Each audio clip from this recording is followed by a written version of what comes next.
saludo en nombre de nuestro Señor Jesucristo de parte de la Iglesia Nacional Presbiteriana Verita. La meditación de este día se titula Santificados útiles al Señor. Está basada en la segunda epístola a Timoteo, capítulo 2, versículos del 19 al 26.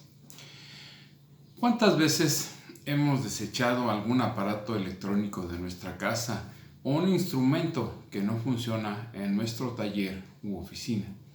Lo cambiamos, lo desechamos porque lo consideramos inútil o que no sirve a nuestro propósito. Lo mismo sucede algunas veces en las empresas o compañías cuando alguien no entra en sus planes. En nuestra Biblia, en el Evangelio de San Juan, capítulo 12, versículo 26, leemos estas palabras. Si alguno me sirve, sígame, y donde yo estuviere, allí también estará mi servidor. Si alguno me sirviere, mi Padre lo honrará. Estas palabras son palabras de nuestro Señor Jesús, que nos invita a servirle, a seguir sus pasos, a ser útiles en su obra. Además, nos asegura que donde Él esté, ahí estarán sus servidores. Nosotros estaremos seguros de que nuestro Dios nos honrará. En el versículo 19 de nuestro pasaje, en 2 de Timoteo capítulo 2, encontramos estas palabras. Dice, pero el fundamento de Dios está firme, teniendo este sello. Conoce el Señor a los que son suyos, y apártese de iniquidad todo aquel que invoca el nombre de Cristo.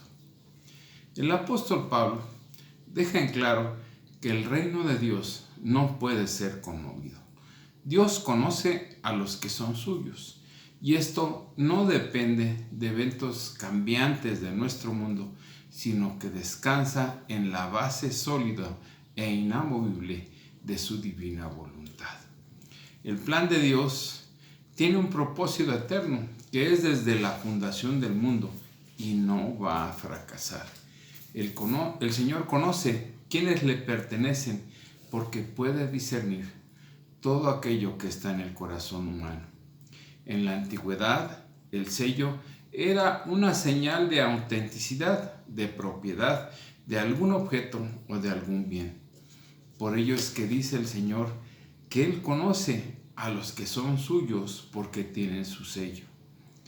Todos los que no creen que Jesucristo es nuestro Señor y Salvador están a nuestro alrededor y pueden observar nuestra conducta, cómo nos comportamos, cómo vivimos, la vida que llevamos.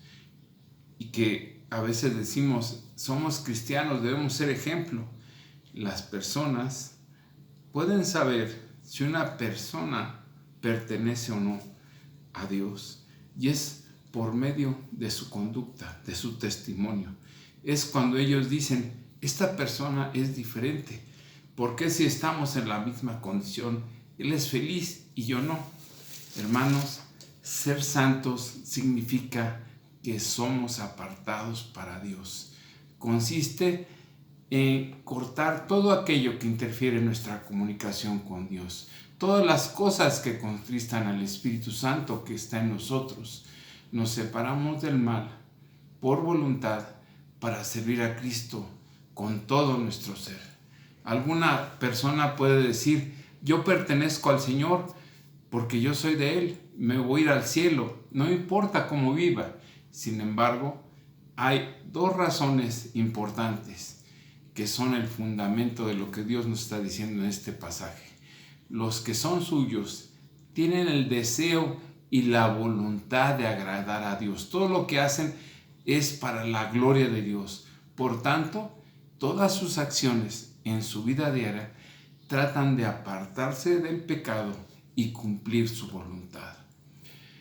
Charles Spurgeon comentó a este respecto: quiero que todo aquel que profese ser cristiano tenga esta doble marca, que sea así un hombre de Cristo, siendo reconocido por todos por salir del inmundo y por haber sido apartado para el Señor. Estas son sus palabras.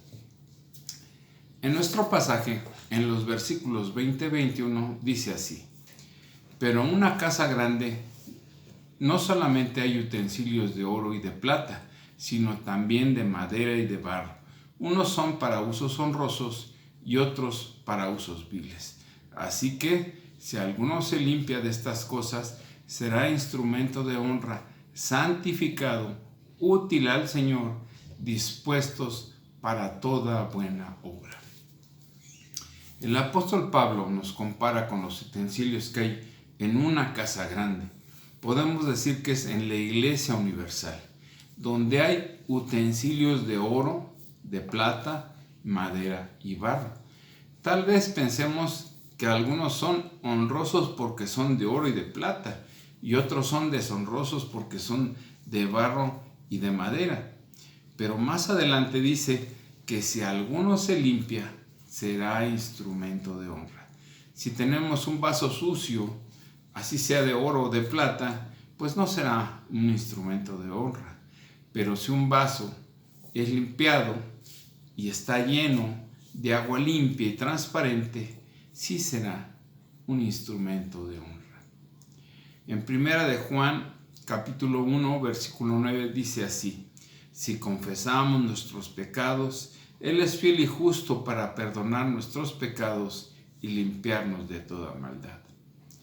El deseo de cambiar nuestra vida y de servir a nuestro Dios comienza cuando estamos dispuestos a reconocer que somos pecadores, reconocer nuestras debilidades, nuestras faltas, y oramos a nuestro Dios por medio de la gracia que es en Cristo Jesús y pedimos perdón.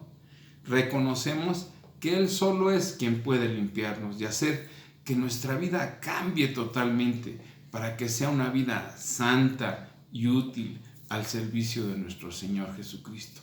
Entonces sí, seremos instrumentos o utensilios para honra. En los versículos 22 y 23 del pasaje dice así: huye también de las pasiones juveniles, sigue la justicia, la fe, el amor y la paz con los que de corazón limpio invocan al Señor, pero desecha las cuestiones necias e insensatas, sabiendo que engendran contiendas. Las religiones de moda en Éfeso en aquel tiempo eran conocidas por exaltar las pasiones y sus excesos. El apóstol Pablo le pide a Timoteo y a nosotros también estar estrictamente en guardia contra todos los vicios y excesos de la juventud. El apóstol nos recomienda enfocarnos en los sentimientos opuestos, en buscar las cosas buenas. Primero menciona la justicia, es decir, la forma correcta de vivir, y agrega fe y amor. Y recomienda que busquemos estar en constante comunión con los verdaderos adoradores de nuestro Dios, con nuestros hermanos, y que evitemos y nos alejemos de disputas inútiles. En los versículos del 24 al 26 dice así: porque el siervo del Señor no debe ser contencioso, sino amable para con todos, apto para enseñar, sufrido, que con mansedumbre corrija a los que se oponen, por si quizá Dios les conceda que se arrepientan para conocer la verdad y escapen del lazo del diablo en que están cautivos a voluntad de Él. El apóstol nos invita a que como cristianos tengamos una actitud amable para con todos, pero más hacia nuestros hermanos en la fe, dispuestos a aprender y enseñar con paciencia, dando oportunidad de que si alguien está en un error, tratarlo con amor para que reflexione y pueda corregirse. Recordemos que solo el poder de Dios y su gracia salvadora es la que cambia nuestras vidas. Hermanos, estemos en comunión con nuestro Dios y que nuestra vida sea una vida santa, útil, al servicio de nuestro Señor Jesucristo. Que Dios los bendiga. Nos vemos la próxima.